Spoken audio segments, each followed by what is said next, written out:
We're here. Everybody excited? Okay, good. I'm excited to be here too. I flew in all the way from California just to be here. That would be the story, right? Yeah, yeah, I do. But I was here already, guys. So Jen and I prearranged it. So I kind of technically. Yeah, once upon a time. Yep. Jen knows everything, so you can hear all my history. But guys, I wanted to just first start out by saying, rooms like this is where really the magic of real estate happens because, the internet's one thing, right? But when you actually come in and sit and talk with people that are either in the business or want to get into the business, it starts to get real. And I think stuff like TB Real, that's why I wanted to come back and just speak, because I think this is the place where you can actually begin, get a good solid foundation, and make the connections. So what I'd like to do today, if it's all right with you guys, is just talk a little bit about what I think. I've been in this business for about 10 years. I started out, like Jen told you, just kind of going around every whole, at this very meeting, actually, one of the subgroups, and I would just go up to all the investors and say, hey, can you help me out? Like I would go and say, hey, I send you some of my deals, get me on your list. And after a while, I became that guy. So what I wanted to do today is just tell you how to be sustainable in this business first and foremost, and then also, how you can, kind of get in and then more so stay in. Okay, is that all right with everybody? Cool. So let's jump right in. Let's see. You know what? Yeah. All right. If you wouldn't mind, Yeah, be my clicker. that's good. I appreciate you. Yeah, no problem. Just because I'm probably gonna mess things up, just like I did just there. Nice and close. Okay. But All right, cool. So guys, we're gonna and look, we got a lot of different people from different levels, right? Show of hands, investors that are active right now. Okay, so that's pretty much half the room, I'd say, a little bit more, and then everybody else would be right, just getting started. Okay, for the people that are just getting started, what do you want to get into? Oh, go ahead. Yeah, I could speak. So my name is Juwan. I'm a student at the University of North Florida. About to be a senior and graduate. So I'm gonna start applying for jobs come September and October. But I'm really just trying to learn as much as I can about the real estate space. And so events like these are pretty amazing. It's actually my second one. I actually went to my first one last week. So it's really amazing to hear all your stories and see what you're doing. Cool. So Juwan, do you have a type of real estate you want to get into? Is it wholesale? You want to buy and sell? Multifamily. Okay, great. Thank you for sharing that. Anybody else? yep, my name is Angelo. It's actually my first real estate event. Right. I sold cars for a few years. I'm 26. I would like to get in just buy and hold residential first, eventually into commercial, and networking is how you start. So I'm here. Perfect. Okay, cool. All right. I got room for one more. Anybody else? I want to buy my first rental. Want to buy your first rental this year? This year, Okay. I want to buy my first rental. Okay, perfect. And with an outfit like that, you will be, right? Because you're going to impress them. So guys, I want to say, this business, what I noticed coming in is that it's okay to kind of get in where you fit in, but you got to just pick something in the start, okay? Now, I might be kind of, this is going to be two levels here that I'm speaking to, so it's going to go high and low, but you just got to get in where you fit in and pick a strategy. And I'm going to show you some of the things that really, how to get in and how to stay in. I'm also going to share with you what you want to do when it's time to actually, get into the business, and you want to make sure that you do not make the mistake that most people did, that I actually did when I first got in. I'm going to share that with you today to make sure that you can kind of keep yourself away from that pitfall as you get in, okay? So I'm going to share that with you now. Okay, guys, so that's my little caricature, and I know what you're thinking. Doesn't really look like me because I don't have a hat, but You look better. well, thanks. Thank you, love. This is recorded, so I'll tell my wife. I'll tell her she lose the hat. It's better.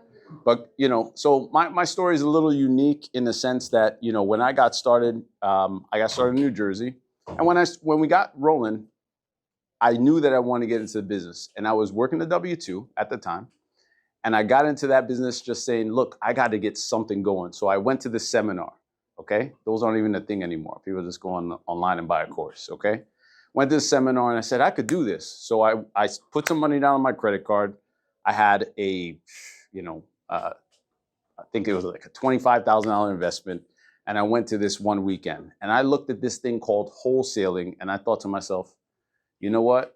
I don't know how to do all that, but it seems like those three people in the corner could do it, so I could do it, okay?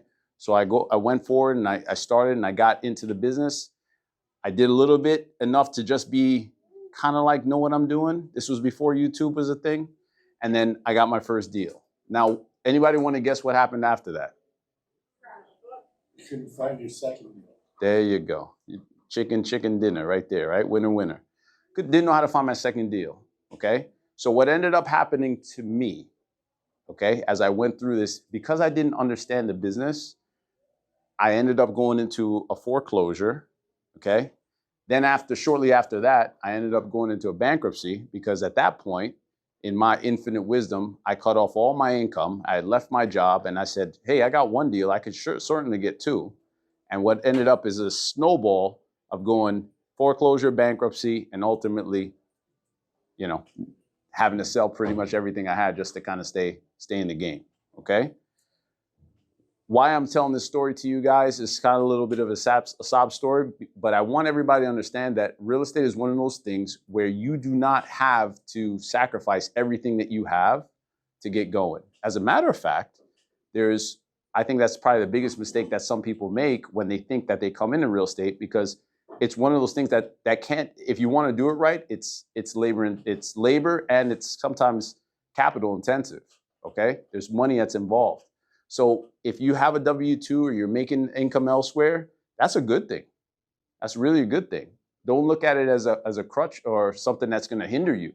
It's a good thing that you have income coming in, because now you can start taking advantage of that cash flow, things that you have going on, and start rolling that into other investments. Make sense?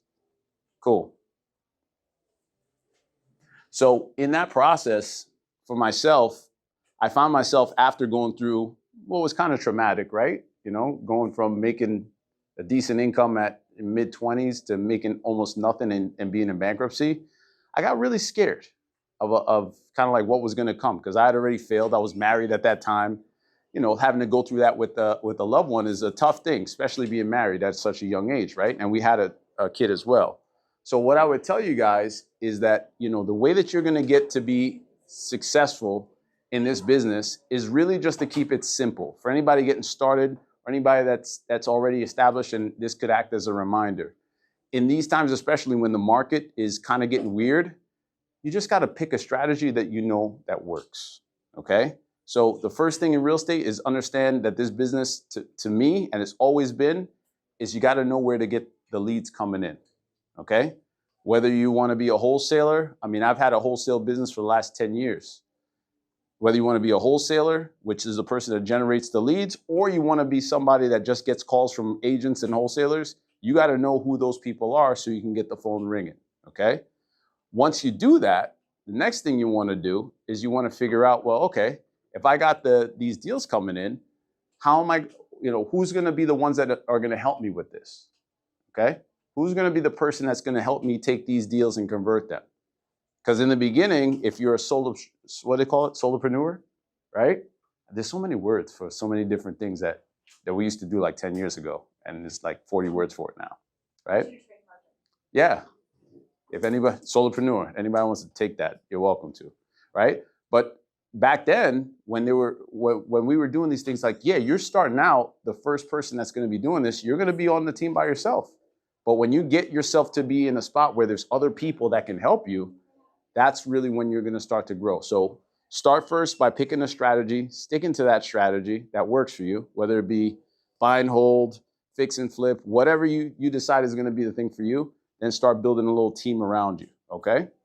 Then once you start to do that, I'm going to tell you the one thing that I wish I did super early was to understand just one general principle about real estate.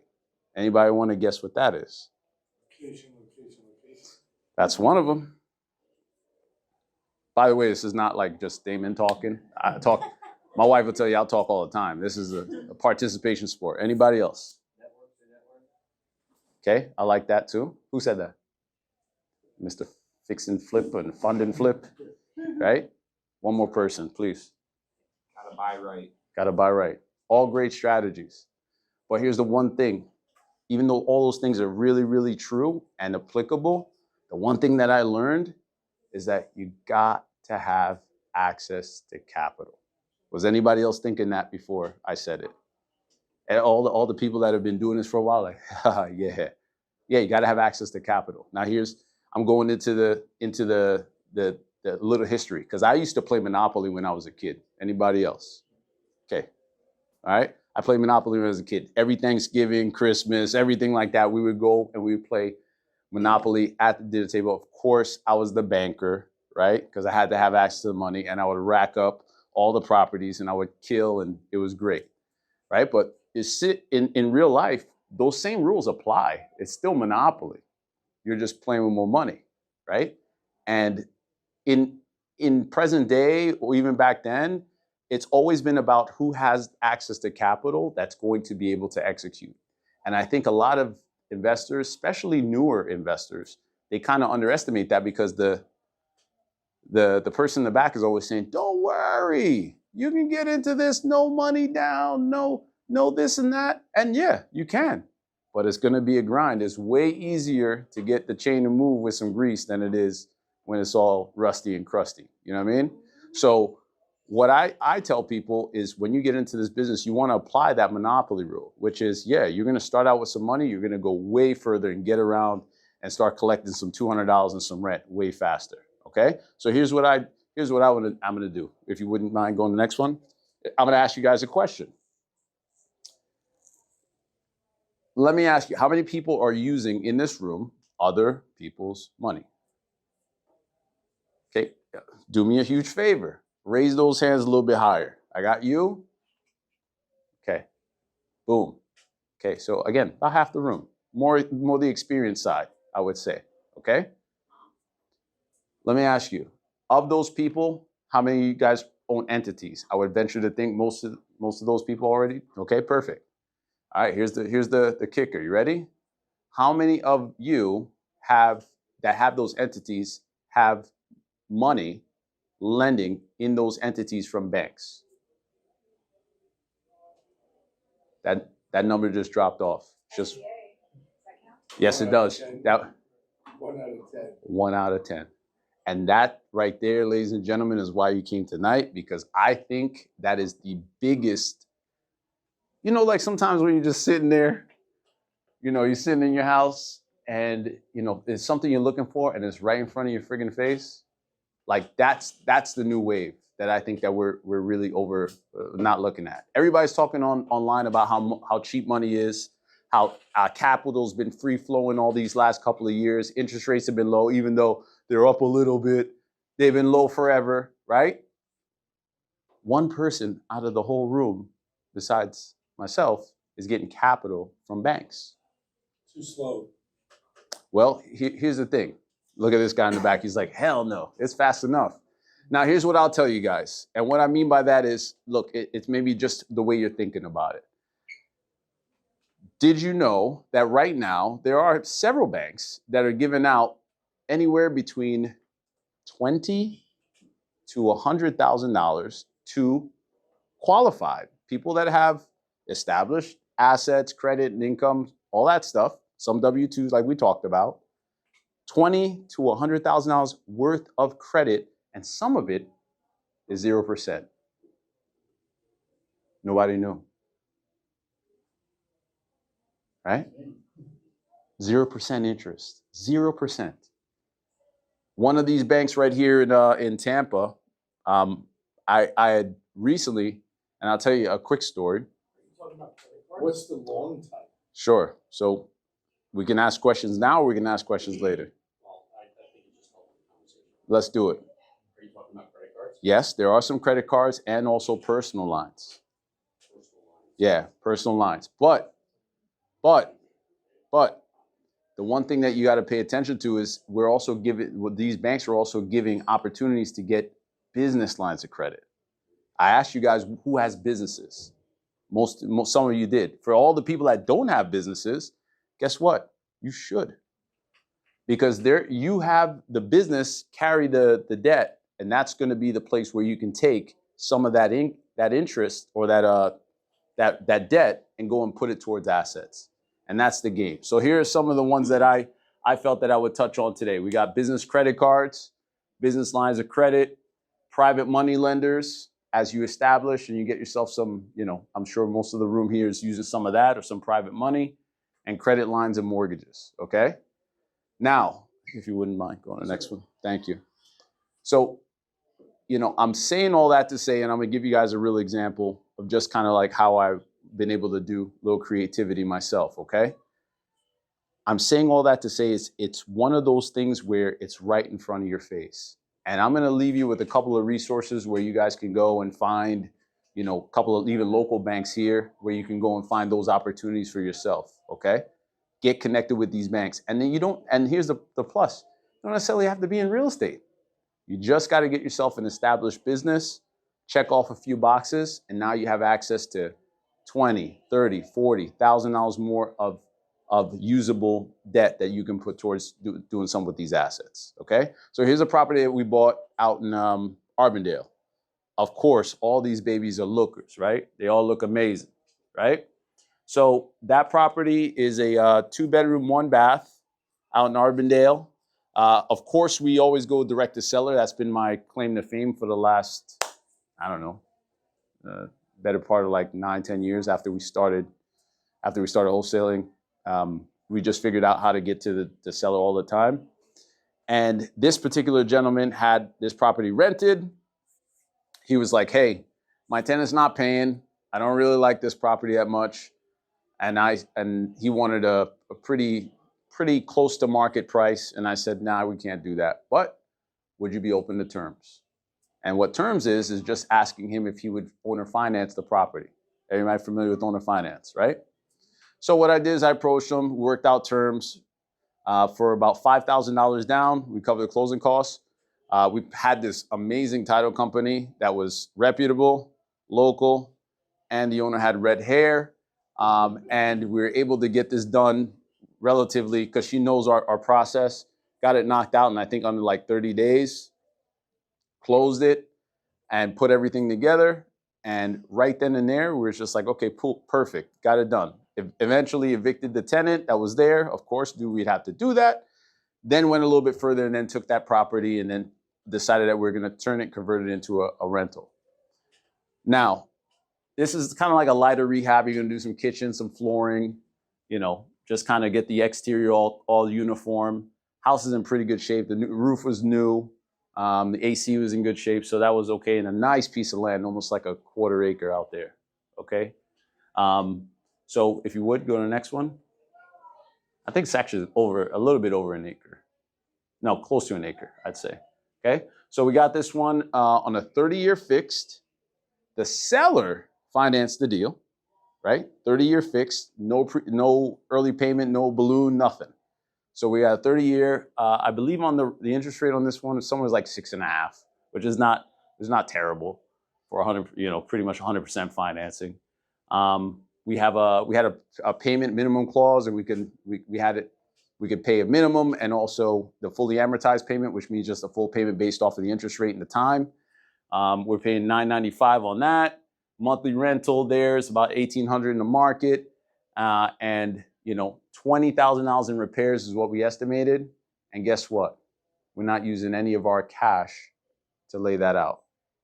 Okay? And this is the secret sauce that I think that we got to do a better job of as a community. You have these people, they're called bankers, that have money that is sitting somewhere and they have to lend it. I can't think of anybody better than people in this room that are trying to make things happen in their life. Why not go out there and get that money? Whether it be on credit, established lines of credit, business credit, and they're all primarily on the business side. So that doesn't affect things like your personal credit score. It doesn't affect your buying power on your personal side. This is all establishing in your business name. And I don't know about you guys, but there's only one Damon Hart. right? But I tell you what, I can go start 1, 2, 3, 4 different entities and start a history with all of them. And that's the magic of this strategy. All right? Cool. So let's move on here. You guys excited or just falling asleep? Yeah? This is good. All right, cool. Cool. All right, so that's just a little bit of information on the property. I don't need to go into all that. I don't know why the slide's on there. Okay, cool. So guys, just want to kind of give you, I told you about like the worst part of it. Now we're going to talk about some of the stuff. I mean, after bankruptcy, just was really scared for a very long time. Even at rock bottom, to be quite honest, we even had to like sell off, jewelry and things like that just to kind of stay afloat. That's just real life, right? But now, I mean, my score is well over 700. I'm in a space now where, I think my total somewhere is around, I think we total like company-wide over 10 years, we've transacted about 36 million worth of real estate, which seems about, it's pretty moderate, but that's where the numbers come in. And myself, the one thing that I want to caution all you guys is if you're sitting out in that room, or if you're thinking maybe you're establishing, you're buying now and you're like, I'll kind of wait. I'm going to tell you, I've amassed like $3 million in real estate over the last just 2 years, just buying. And I feel like right now is the best time to buy, because I tell you one thing, when things start to slow down and the market starts to change, guess what? Big equity. I know a lot of these guys at these big equity firms, big hedge funds, they're just waiting. And I'm telling you, that stuff under 300, 350 ain't coming back. It's not going to reach anybody else. It's got to be in their portfolio, or it's going to be in yours. So make a decision, because I know one thing, when it's time to buy those properties back later on in life, it's going to be somebody else that's going to have to sell it. And I think it should be the people in this room or those connected to you, okay? So with that being said, I just want to say I'm very grateful and fortunate that I've been able to kind of come back and share with you a little story about myself. Jen told you I travel regularly, which is cool. I appreciate that. I had to sell my wife's engagement ring years ago. Since then, I bought her another one, so thank God, right? And yeah, and it is. Yeah, thank you. And and I just want to just share with you guys, man, it's all about other people's money. And don't think of the banks as your adversary. Don't think of them as slow. You just got to get to the right source and go and get this free money that's out there. It's not going to be 0% forever, because there's somebody that's probably skeptical. Steve out there is like, oh, it's not forever. Well, no, nothing's forever. But just take the money you got right now, use it, and then turn it into something else and just keep moving it. That's what we do here in the real estate business. Okay? So with that being said, sir, he's so great. And you want to give him some love? Yeah. First meeting too. So yeah, so with that, guys, I'm just gonna drop my social. You guys can find me personally. You can go to Foxy Home Buyer on YouTube, Instagram, and Facebook. You can also find me at Damon Hart, Mr.Foxy, Instagram, YouTube, Facebook, all the same. Just look me up. And I really am super excited to be here, and I like to open it up for questions for you guys, or even comments, and we could talk a little bit more, because I think that's the power here too, guys, being able to chat through what you're thinking and just get it out for everybody. So with that being said, let's open it up. Some of you guys probably want to know how you source your deals. Sure. All right. Who's ready? Ready. Okay, so my number one strategy, guys, has always been tried, like time tested, is direct SMS, okay? And the reason why I like SMS, like texting, is because it's scalable, it's cheap relative to direct mail or, PPC, and, it's one of those things where you can get a direct response from the client very quickly, okay? With all these other things, you kind of have to wait, and you have to wait for somebody to deliver for you. I send a text, I know it went out, I know you got it, and if you don't respond to it, guess what? I'm gonna send you another one. 95% open rate. There you go. Well, I don't know about that. That's what it is. No, on text? Yeah. No. Yeah, open it. Yeah, it is. Open it. Yeah. Well, Open it. That's all. that's it. Yeah, I don't know about the math on that. I know we get like so deliverables, we're getting like on average, it's like 70 to 80% will get delivered. You're buying a list? Of course. Okay. Yeah. So yes, I don't know how else you would do it, but anyway, so 70 to 80, and then from there, I mean, open rate. Yeah, we're I'd say we look at it as our response rate. Our response rate on average is anywhere between about 15 and 25%. We don't get 80. No. So are you then counting that they have read the text? No, we only count. I don't know of a way to track open. I don't know of a software. We use a software called Launch Control.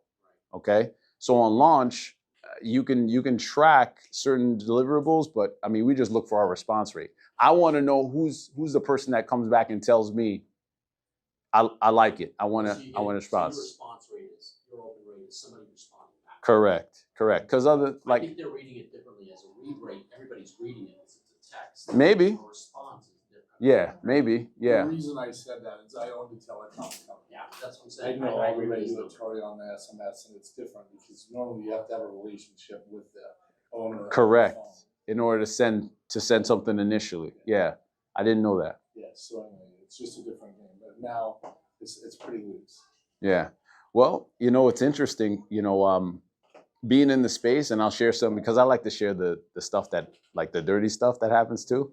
I get a message, I get served the other day with a letter.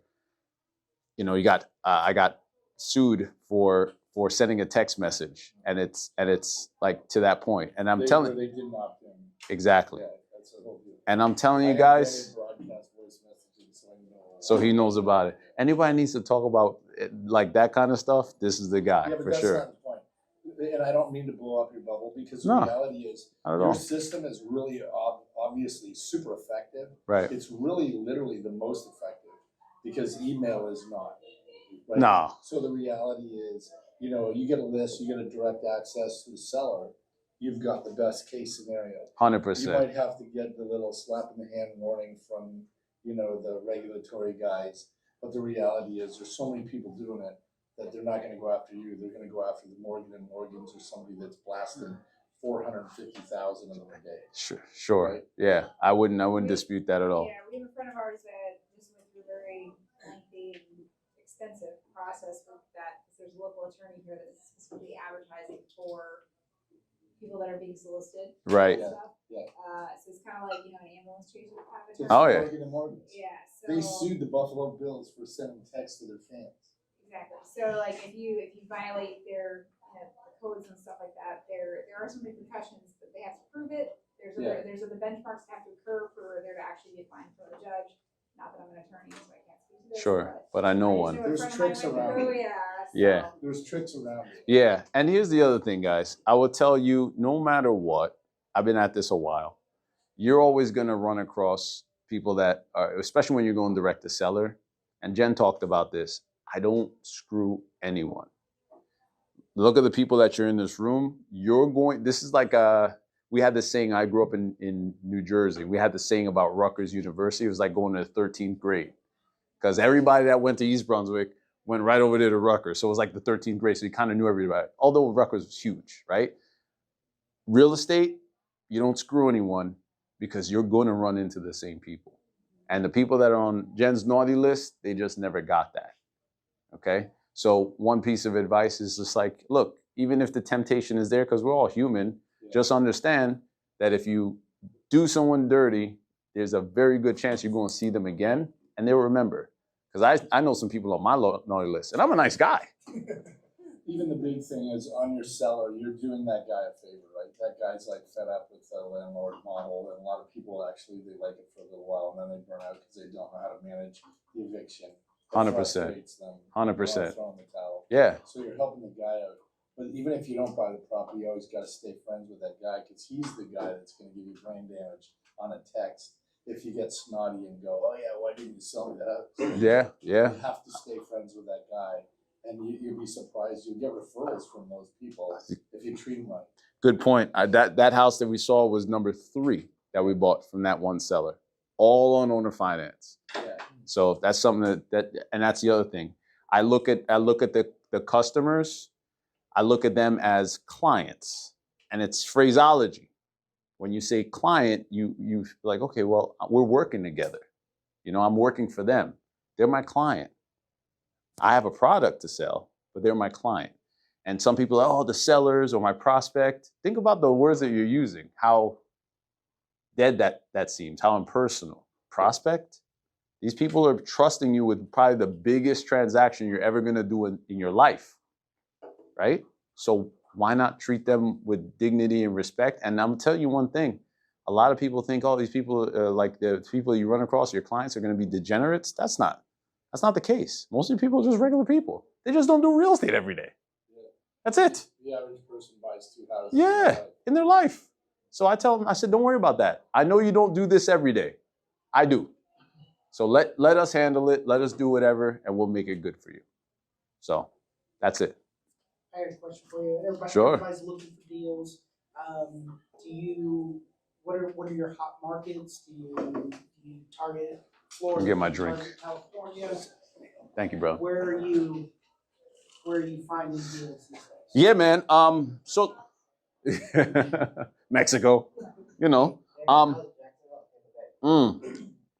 Two questions at once, back to back. All right, so I think I can answer both of them at once. I will tell you, I love Tampa because I know it so well, and I love Jax because it's hot.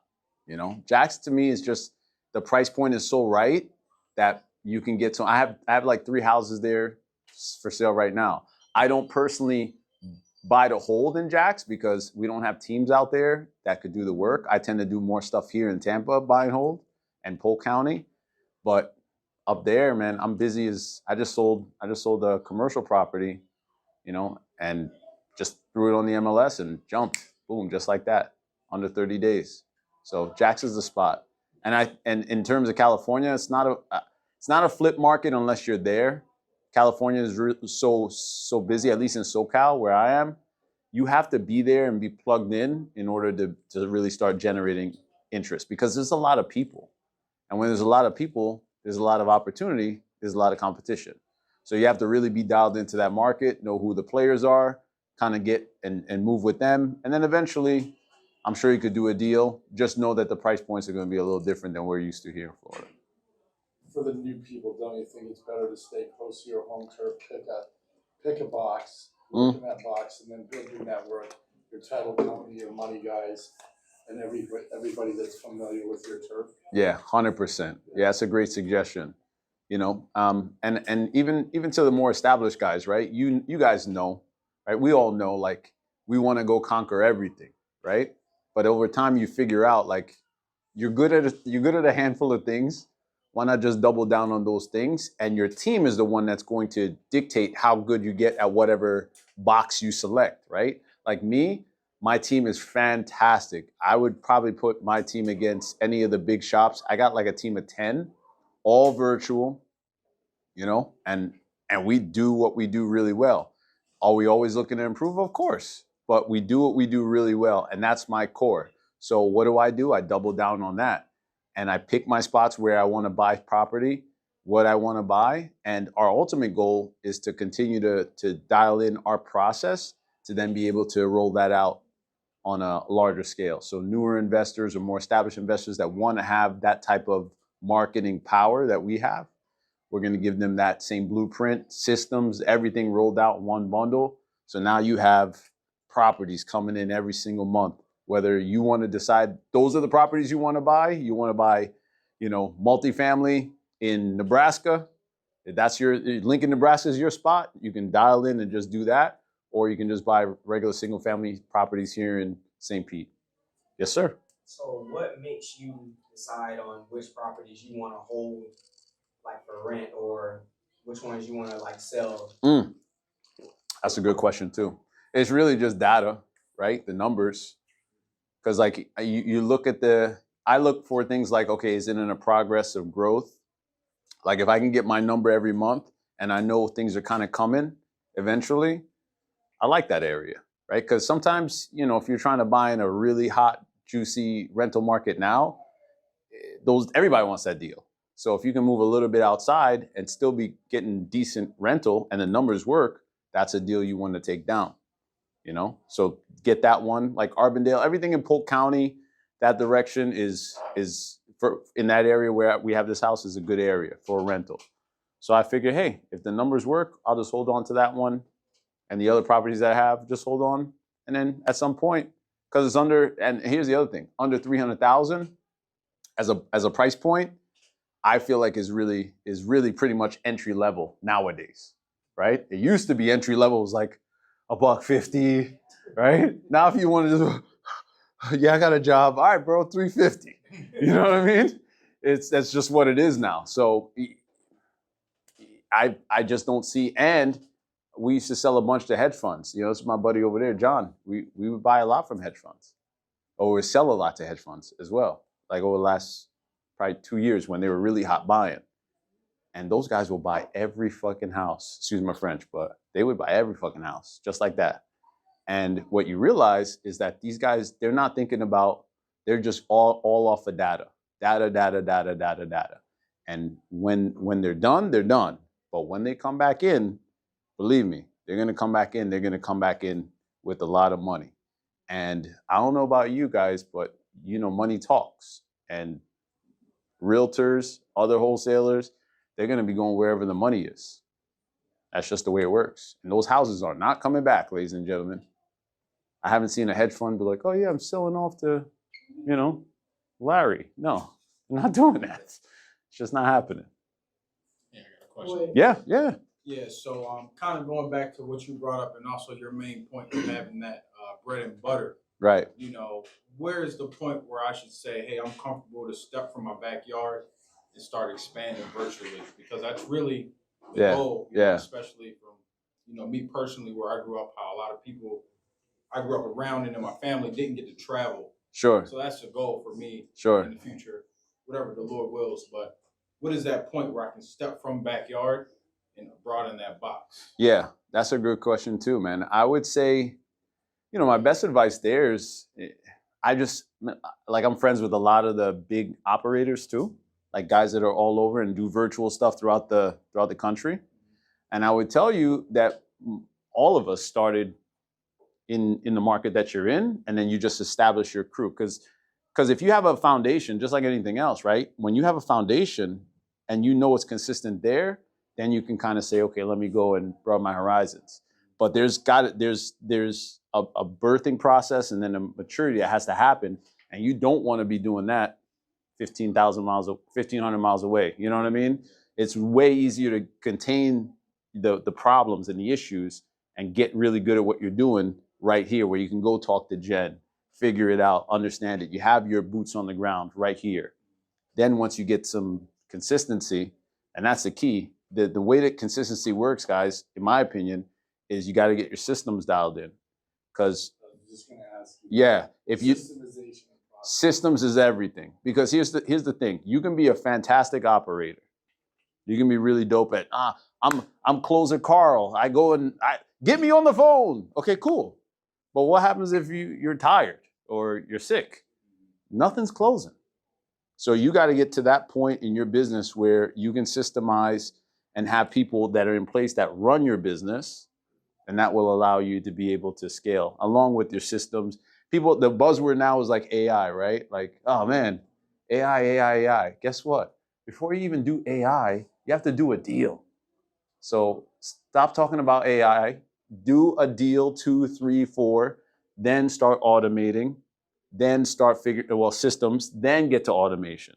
That's kind of the way it's going to evolve for most people. I hope that helped. Oh, absolutely. Something to consider too, if you've bought properties over state lines. Yeah. Right, you've got judicial states and non-judicial states. You've got trustees, you got deeds. Right.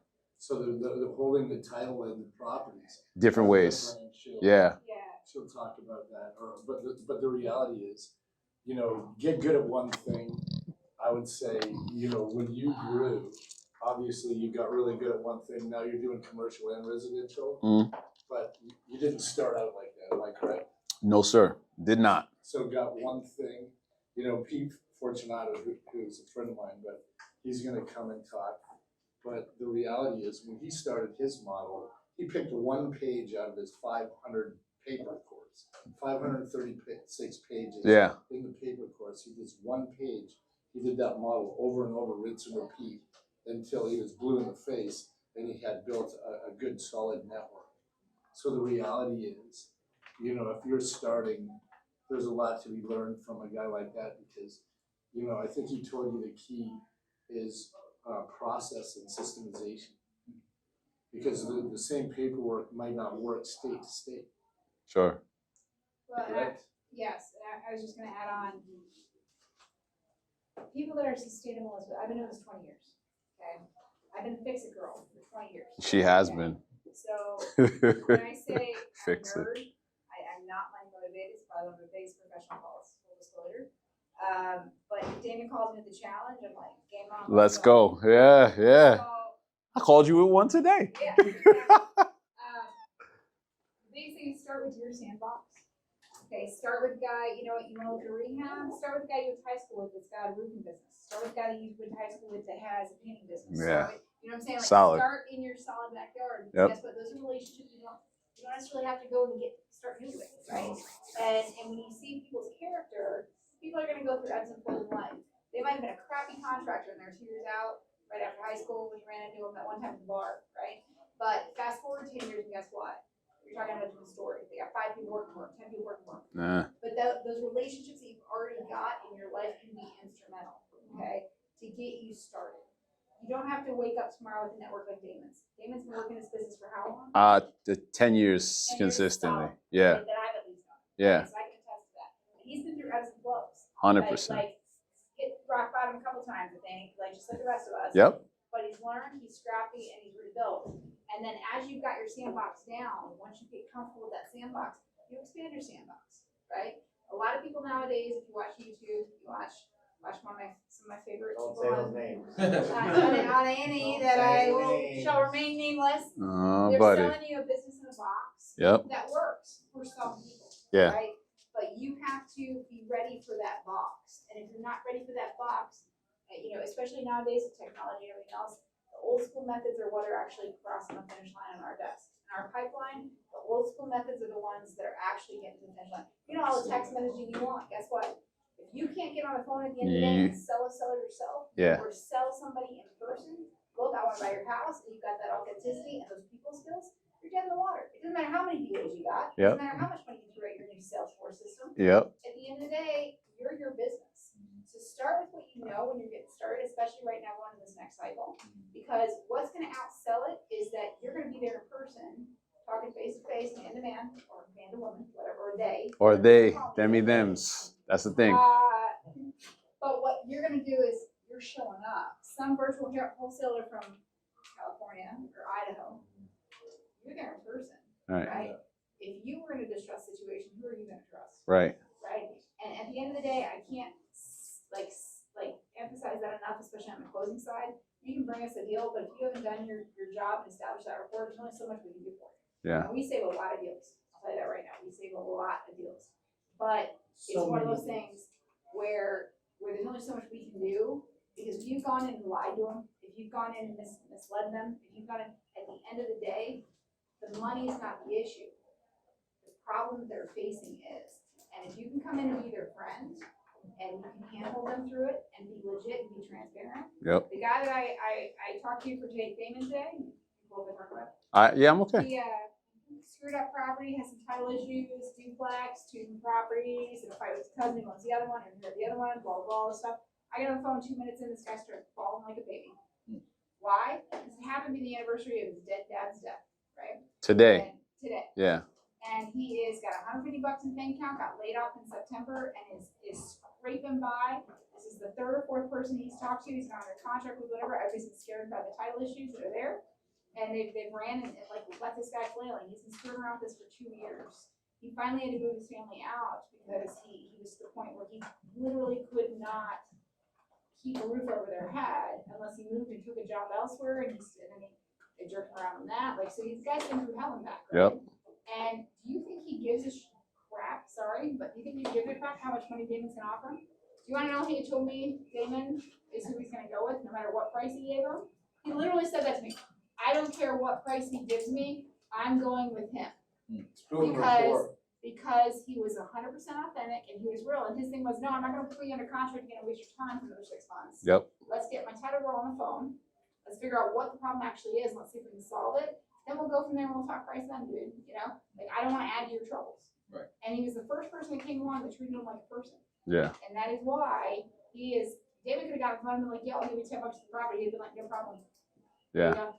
And that's the difference in sustainability in this business. This is not a real estate business. It's a people business. People business. And that's what people don't get, and that's what your A&E stars are not teaching you. Right. They might talk about it in an abstract form, but if you're looking to start going, like if you don't have a PA team and you don't have tons of money to put out there for marketing, or you don't have a network yet, start small, go door knock, go do yellow letters. How many bandit signs did you do? I do not recommend doing bandit signs, okay? If you have on camera, do not do bandit signs don't. Just don't. But here's what I will tell. Here's what I will tell you. What was it? I was gonna say, and correct me if I'm wrong. Yeah. But you'll make as much money as you ever need to make if you learn how to do what you need to do in your own neighborhood. Yeah. You can make as much as Yeah. you don't need to go far. Yeah, it's for sure deep versus get versus better wide, at it. 100%. And what I would say too is like, okay, so Jen said a lot of good things, but I feel like for the newer people, like it seems like we're kind of trying to build you guys up and give you some confidence. Just know this, man. Like I didn't start out with a lot of money. I didn't start out with a lot of what do you call it, connections. But what you find is that it's not what you say, more so is how you say it. Okay? It's not what you say, it's how you say it. And I honestly care. You know why? Because I was that guy. And if you were never that person, that's okay too. Just empathize. Just say, you know what? I know how it feels to be like really rough in a tight spot, whether it's foreclosure or some other thing. You just need to get something done in a specific time period. And if you can be that person and empathize and put that first, you'll make the money. You'll make the money. The money will show up. You know, this is one of the greatest businesses. This business saved my, I don't want to be dramatic and shit. Like, I saved my life. I was down, you know, but I mean, this business has been great to me, man. And I just dreamed that I'd be able to just be with my family, you know, travel. And it's not like, you know, anything else. He's got a text message away. Even if he might be in Costa Rica or some sort of Yeah. if I text him, he's like, John in the spot, what's going on? Yeah, what do you need? And that's where, because nowadays we can do that. Yeah. 15, 20 years ago, that wasn't the way Not it was. even possible, man. Yep. And a lot of the OGs that you're going to run into, they invented a lot of these methods that have been repackaged and reversed over. 100%. David has been through all of those methods. I have watched over the years. Like, he has tried creative, he has tried solidifying, Yeah. he's tried this, he's tried that, he's tried. How do you feel about joint ventures? JVs, I mean, we do them, but like, you got to have a good deal first, I would think, right? But At yeah. the end of the line, you found your model and went down that road. Yeah. So this business, guys, is if you want to get into wholesale business, just understand what you're gonna get. Anybody want to be a wholesaler? I'll speak to you. Okay. Sweet. All right. No competition. But like, all right. So if you want to get in a fix and flip, you know, you got to get the phone to ring. Got to get the phone to ring. So you're going to be working with wholesalers unless you want to go out there and look for the properties yourself, or you want to go pay a company $500, $700 a lead to come in, right? You got to go out there and build those relationships. And that's where it becomes a marketing business first. Real estate is all marketing if you're doing it as a business, and then it's all people. Marketing and people. That's how you're going to grow. That's how you're going to scale. That's the only way. That's what I found. All right, I gotta ask. No, you have to. Where did Foxy come from? Oh, that's a good one. That's a good one. Where did it come from? Okay. Yeah. Obviously, right? As you can tell. So the funny story was, it's a Bandenstein story. You're good. So I was putting out these Bandit signs, right? And I'm almost embarrassed to share this, but I had these Bandit signs made up, says, the sexy home buyer. I kid you fucking not. The sexy home buyer, right? His ego has been tempered over the years. Right. Modesty is my most redeeming quality, right? So the sexy home buyer, just wanted to be different, just trying to do something that would get people's attention. My wife, who Jen talked about, today's her birthday, so she's like, are you fucking kidding me? She's like, you're gonna get some Karens super pissed at you before Karens were a thing, or you're gonna have some little kid read it and their mom's gonna be like, yo, you're like a pervert. Like, don't do that, right? So I go pull all the bandit signs up. Then she says, so I was like, all right, well, what am I gonna do? I gotta come up with something a little bit more creative. She's like, well, let me think about it. Something softer. She says, I think I got it. How about like Foxy? And when I first heard it, I said, well, Foxy like what? Like a 70s like Jackie Brown? Like what kind of Foxy how? Like she's like, no, like a fox, like Foxy, smart. And I was like, huh. And after that, it's been all history from there. Foxy. Love it. Yeah. So It's hope funny though, when I first rolled it out, you get a little logo. Foxy lady. Foxy lady. Yeah. And so they'd be like, yeah, but the owner's a guy. Yeah. And I'm like, Yeah. This was before 2023, so it could have.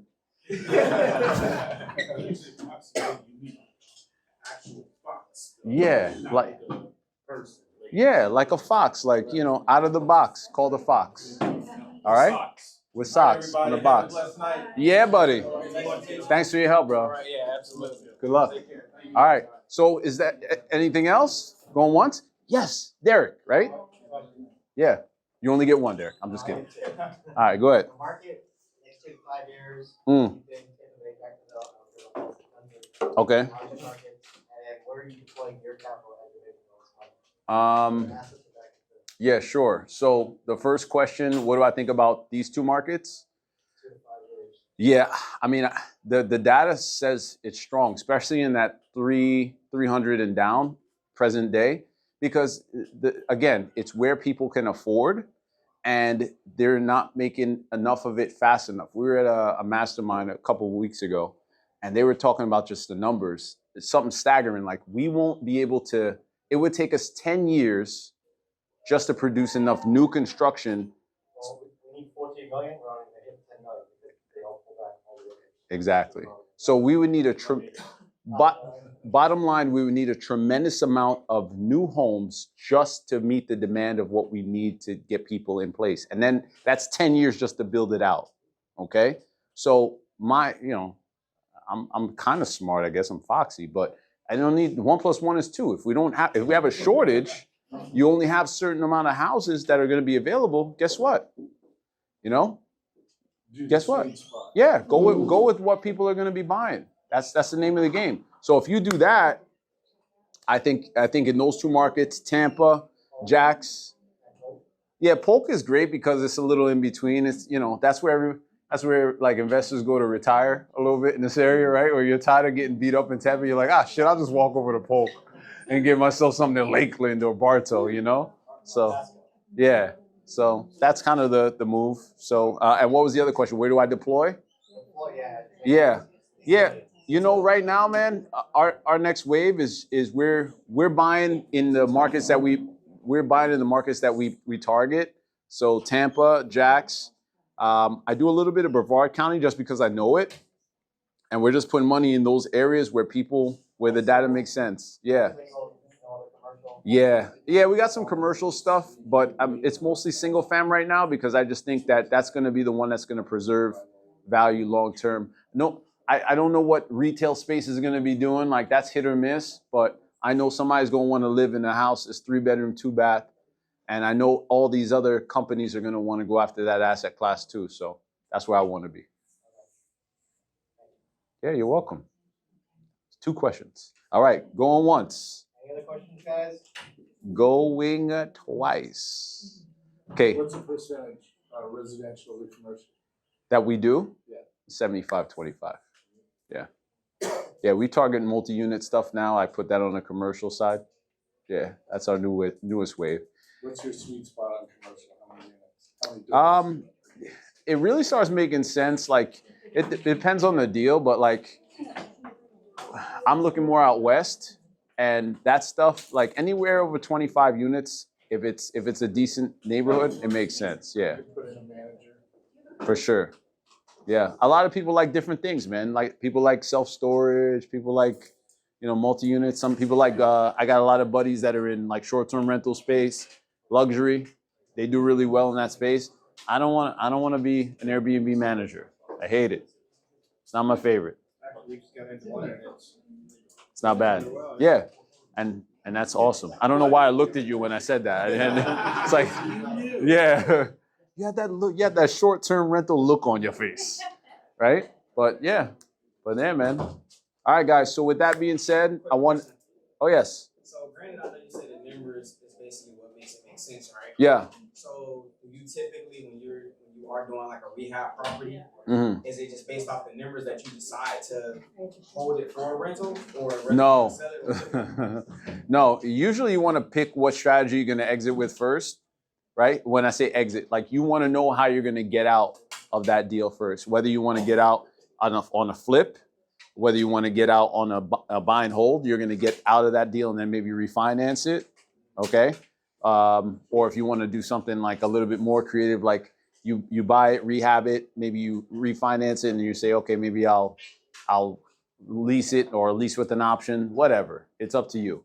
But whatever that is, you want to decide that kind of at the front. What sometimes happens is that you get into the deal and you start out going this way, and then you find out that I have one right now. Like I bought a house, I was gonna flip it, and then all of a sudden that house had a permit that built-on structure that I didn't account for. So what ended up happening, now I got to do an after-the-fact permit, go in, do all the work, get all that fixed, and that's been annoying, you know. But now I turned it into a rental in the short term until and now I think it's kind of working out as a blessing because the area is really nice and I know more about it and I see the opportunity there. So now I'm going to hold that one as a rental, whereas before it was just more of a short-term flip. Yeah. So that's just me. All right. So guys, I want to say for a guy that used to live in Florida, that lives in California now, you were the warmest crew I could have hoped for. Jen is amazing. I can't say enough about her and her team. Yes, I do step out sometimes, but she knows I love her. Yeah, she knows. You always do that? Yeah, she knows I love her. It's like asking the wife to be the mistress. Yeah. I actually just we saw Erica yesterday.